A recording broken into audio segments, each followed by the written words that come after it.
Guys, good morning, Radhe Krishna. Welcome back to my YouTube channel. I hope आप लोग अच्छे होंगे, स्वस्थ होंगे, बढ़िया होंगे। मैं भी ठीक हूँ। और यहाँ पे सुबह सुबह का टाइम था, मैं लग चुकी हूँ अपने घर को क्लीन करने में। तो सुबह उठने के बाद से मतलब जो रूटीन होती है मैं आप लोग के साथ वही आज शेयर कर रही हूँ।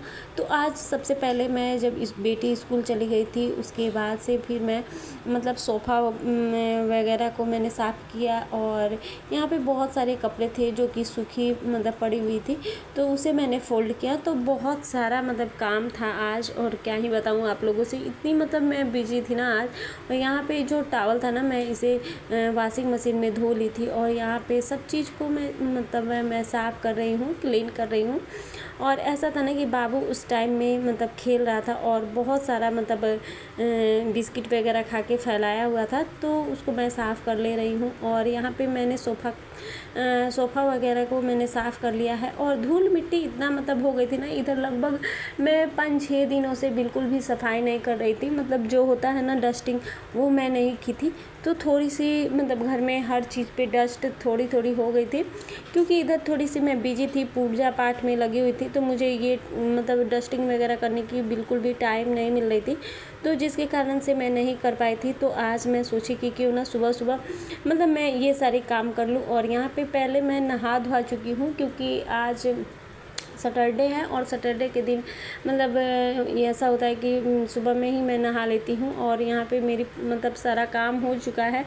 और फिर मैं आ गई किचन में, क्योंकि किचन का भी सफाई करना होता है, क्योंकि लंच बनाने से पहले मैं किचन की सफाई कर लेती हूँ। और यहाँ पे मेरी जो था ना ब्रेकफास्ट मैंने बना दिया था, और उसी टाइम में मैं दाल बनाकर मतलब रख दी थी, क्योंकि बाबू बहुत छोटा है ना। तो मैं सोचती हूँ कि जितना भी टाइम मिले मुझे मतलब टाइम की मैं बचत करती हूँ, कि जब मुझे टाइम मिलती है ना उसी टाइम में मैं काम कर लिया करती हूँ। तो यहाँ पे जब मैं मतलब सबके लिए नाश्ता वगैरह बना रही थी, उसी टाइम में सुबह में मैं दाल बना ली थी। क्योंकि ऐसा होता है ना कि नाश्ता करने में भी थोड़ा सा हम लोगों को लेट हो ही जाता है, 10 बज ही जाता है। तो इसी कारण से थोड़ी सी मैं दाल बना ही दी थी। और यहाँ पे मतलब जितने सारे डब्बे हैं ना, मैं इसे पोंछ ले रही हूँ, क्योंकि 4-5 दिन हो गया था। और जब तक मैं इसे पोंछती नहीं हूँ ना, तो लगता है कि ये इस पर कुछ चिपचिपा जैसा मतलब बैठ गया है। तेल का जो भाप होता है ना, वो सारा निकल जाता है। और यहाँ पे थोड़ी सी मैं गप्पे सप्पे भी कर रही थी। गप्पे सप्पे करते करते मेरी सारे काम भी हो रही थी, और यहाँ पे ब्लॉग भी शूट हो रही थी। तो ऐसा था ना कि काम इतना ज़्यादा होता है ना कि दिमाग ख़राब हो जाता है। सुबह से उठने के बाद से बिल्कुल भी टाइम नहीं मिलता है। बच्चों की देखभाल करना, मतलब बाबू का सारा काम होता है, बेटी के लिए लंच बनाना होता है, बेटी का सारा काम होता है। फिर बेटी आएगी, उसके लिए मैं सोचती हूँ कि डिनर में मैं क्या बनाऊँ ऐसा कि बेटी खा ले। बट वो ना मतलब कुछ भी आप बना दो उसको, मतलब क्या पसंद है समझ ही में नहीं आता है। और यहाँ पे सारे मतलब मैं किचन को क्लीन कर ली हूँ।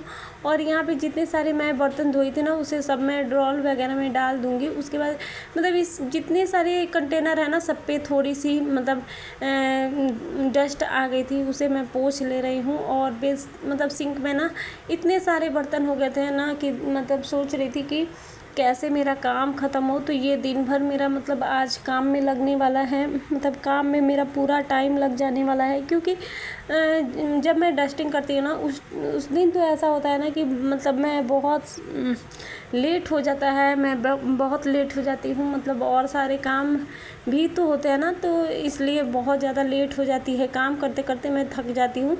तो वही मैं सोच रही थी कि कब जल्दी जल्दी मेरा काम ख़त्म हो। और यहाँ पे मतलब हर चीज़ को मैं आज साफ़ कर रही थी, क्योंकि मैं सोच लेती हूँ ना कि ये काम कर लेना है, तो मुझे मतलब लगता है कि हाँ कर लेना है। तो यहाँ पे मैं सब चीज़ पे डस्ट जो हुई थी ना, उसे मैं साफ़ कर ले रही हूँ, पोंछ रही हूँ। और अभी लंच बनाना भी बाकी है गाइस। तो आप लोग बताना कि आप लोग क्या करते हो। तो ऐसा था ना कि यहाँ पे ये जो है ना इंडक्शन चूल्हा है, और इस पे ना थोड़ा सा मतलब दूध वगैरह भी गिर गया था, तो उसे मैं पोंछ ले रही हूँ। तो इस तरीके से आप देख सकते हैं कि बाबू भी मेरा खेल रहा है, और मैंने बाबू को नहला दिया है। और आज मैंने बाबू का हेयर वॉश किया है। और बाबू का जो मतलब खुला खुला हेयर होता है ना, बहुत ही प्यारा लगता है, बिल्कुल घुंघरैला होता है। और पीछे से बिल्कुल कान्हा जी की तरह दिखता है। उसका हेयर जो होता है ना वो बिल्कुल घुंघराला है और बहुत ही लंबा है। और फिर मैं आ गई अपने बेडरूम में। तो यहाँ पे बेडरूम की भी सफाई मैं कर ले रही हूँ। ऐसा है कि बच्चे हैं तो थोड़ा बहुत मतलब इधर से उधर चीज़ ला के रख देते हैं। बेटी का मतलब जो भी सामान वगैरह होता है ये सारी चीज़ें ला के रख देती है। और यहाँ पे फिर मैं धूल मिट्टी जो भी डस्ट वगैरह था उसे मैं झाड़ू से ही झाड़ ले रही थी, क्योंकि ऐसा होता है ना कि बेडरूम में किनारे पे भी थोड़ा डस्ट हो गया था तो उसे मैं झाड़ रही थी। फिर मैं बर्तन को क्लीन किया तो आप लोग देख सकते हो बर्तन भी सिंक में कितना सारा भरा हुआ है। तो मतलब आज तो काम इतना था ना बाबा कि क्या ही बताऊं। और कभी कभी ऐसा होता है ना कि सुबह उठते ही पता चलता है कि आज काम बहुत ज़्यादा है, कैसे काम से मतलब हम लोग निपटे। तो मैं यही सोचती हूँ कि आज काम से कैसे निपटें, आज तो काम बहुत ज़्यादा है।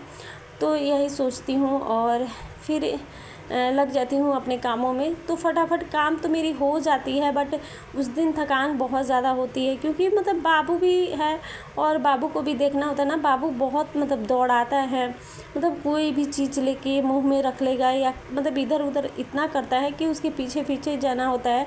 और फिर चलिए फिर मैं आ गई आज लंच बनाने के लिए। दोपहर में लगभग 2 बज रही थी और मैं लग चुकी हूँ दोपहर का जो लंच होता है ना वो बनाने में। तो यहाँ पे मैं कट कर रही हूँ कद्दू और गोभी मैं कट। तो आज मैं बनाने वाली हूँ कद्दू गोभी और ये आलू की सब्ज़ी। तो आप लोग बताना मिक्स वेजिटेबल आप लोगों को कैसा लगता है, मिक्स वेज कैसा लगता है। तो यहाँ पे मैं उस टाइप की ही सब्ज़ी बनाने वाली हूँ। तो यहाँ पे मैंने प्याज को बिल्कुल बारीक कट किया और यहाँ पे कद्दू है, आलू है, गोभी है, ये 3 चीज़ें मैं मतलब कट की हूँ और फिर मैं उसे धो ली हूँ, अच्छे से मैं क्लीन कर ली हूँ। और यहाँ पे मैंने फ़ौरन में लिया था काश्मीरी लाल मिर्च, तेज़पत्ता, जीरा और मैंने लिया था थोड़ा सा सरसों ऑयल। और आप लोग देख सकते हैं फिर मैंने बारीक प्याज को कट किया था। तो मैं इसमें जब मेरी फ़ौरन लाल हो गई थी ना तब मैं इसमें प्याज को ऐड किया। फिर मैं 1 चम्मच इसमें स्वाद अनुसार नमक ऐड की हूँ। उसके बाद फिर मैं इसमें बारीक कटा हुआ टमाटर मैंने ऐड किया है। और उसके बाद फिर मैं जो भी सब्ज़ी मतलब कट की थी, गोभी है, कद्दू है और आलू है, उसको मैं मिक्स कर ले रही हूँ। फिर मैं लहसुन को छीलना है मुझे। और यहाँ पे ये काम ना मुझे बहुत ही बेकार लगता है, लहसुन छीलना। तो यहाँ पे लहसुन को छील लेने के बाद से मैं इसे ताज़ा मतलब पीसूँगी आज। और इसकी जो टेस्ट आती है ना बहुत ही मतलब लाजवाब आती है इस सब्ज़ी की। मतलब आप मतलब एक बार ज़रूर ट्राई करना अगर आप लोग नहीं बनाते हो तो। और आप लोग अगर इसे बनाते हो तो ज़रूर कमेंट में करना कि आप लोग किस तरीके से बनाते हो। तो यहाँ पे मैंने लहसुन और अदरक को मैंने पीस लिया है। फिर मैं 1 चम्मच हल्दी पाउडर इसमें ऐड की हूँ और फिर मैं 1 चम्मच भर के लहसुन अदरक का पेस्ट मैंने इसमें ऐड किया था। और फिर इसमें मैं कश्मीरी लाल मिर्च इसमें ऐड कर रही हूँ। फिर जीरा पाउडर है, थोड़ा सा मैंने इसमें गरम मसाला, ये सारी चीज़ें मैं इसमें ऐड की हूँ। और अच्छे से फिर मैं इसे मिक्स कर ले रही हूँ और फिर मैं इसे लगाऊंगी 1 सीटी। तो यहाँ पे मैं प्रेशर कुकर को बंद कर दे रही हूँ और 1 सीटी आने का वेट करती हूँ। फिर यहाँ पे मेरी सीटी लग चुकी है और यहाँ पे मैं प्रेस को निकाल रही हूँ, क्योंकि ऐसा मतलब मुझे लग रहा था ना कि कद्दू बहुत जल्दी गल जाती है और फिर ज़्यादा मतलब देर तक छोड़ने के बाद से ऐसा होता है ना बिल्कुल भी मिल जाएगी तो अच्छी नहीं लगेगी इसकी सब्ज़ी। तो इसलिए मैं कुछ इस तरीके से जल्दी में प्रेस को निकाल दी हूँ। और यहाँ पे आप लोग देख सकते हैं मेरी सब्ज़ी बनकर रेडी हो चुकी है और मैं इसे थोड़ी सी मतलब भूनूंगी और इसका जो पानी है ना वो बिल्कुल सूख जाएगी। तो इस तरीके से मैंने सब्ज़ी